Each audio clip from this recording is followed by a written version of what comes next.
with, I think, absolute dominance and without conceding a goal. So good to get to international break in this spirit. And just on Martin Odegaard, he had to go off in the first half. Is there any update, or is it too early to know? Well, I think he had a clash knee to knee, and immediately he was uncomfortable. I just spoke to him. He's not positive about it. He's got a brace on. We'll have to wait and see from the doctors.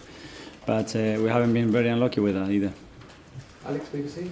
Hi, Mikel. Just on Martin again, how disappointing is it for him, especially after the performance in midweek, and he's had to come off 3 times now? Yeah, we haven't had him since the start of the season for one reason or the other. The shoulder twice, and then this injury. So yeah, we have to wait and see the extent of that injury. We will find solutions, but obviously, he's our captain. He's a player that gives us a completely different dimension with the things that he can do, especially in attacking. And let's wait, and hopefully, it's not that bad.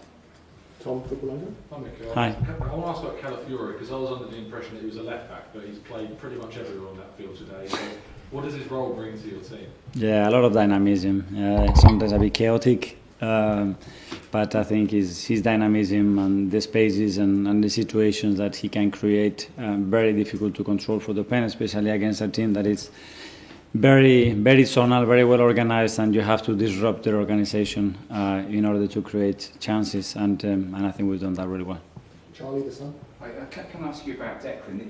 Is he all right? Did he hurt his back or something? Is it serious? And B, how pleased were you with? He made quite a difficult chance look easy today. Well, he's not all right because he asked me to come off, so that's a shame. So he had pain in his back and he could not carry on, which is something very unusual for Declan. So we'll have to assess him and see how he is. But also today, though, the fact is that you suffered a couple of blows. You had so much quality to bring on. Is that maybe the difference? That you know, you're still quite comfortable today being able to bring on Zubimendi? Yes, for sure.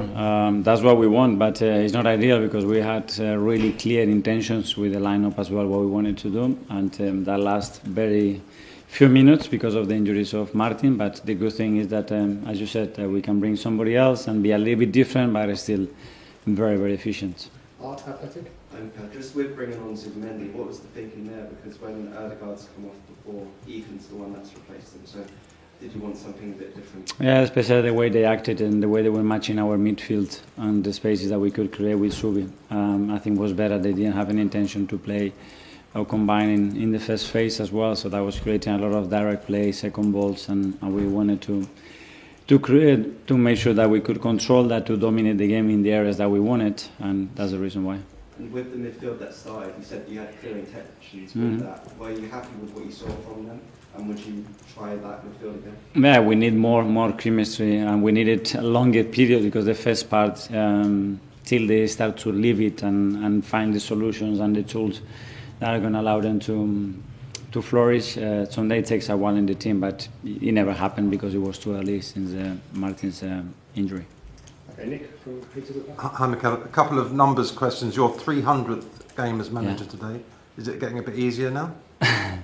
Well, very proud is a big number for this football club. I want to thank you, everybody, especially my coaching staff that they've been with me since day one, and without them, it's impossible to, first of all, to do the job, and secondly, to enjoy it. So I know that I have the best people in the world around me. And after all the players and the staff that they've been since day one, supporting, helping me to be a better coach, to learn from them, to inspire me, and to enjoy the good moments as well. So I wanted to celebrate it with a win. I've got it. Now we have the international break to enjoy it and use the time as well to prepare, because what's coming in the next break is going to be really difficult again.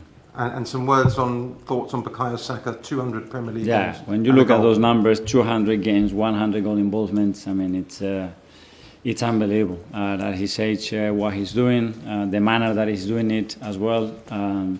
Really impressive. That's the kind of players that we need to achieve what we want. And finally, we'll go to Isan from the Daily Mail. Hi, Mikel. Hi. Looking forward now, you've got games against Fulham, Crystal Palace, Burnley and Sunderland. Of course, no game is easy, but having obviously won 1-0 away at St James, winning the 2 away already against, not against, the 2 top side of the current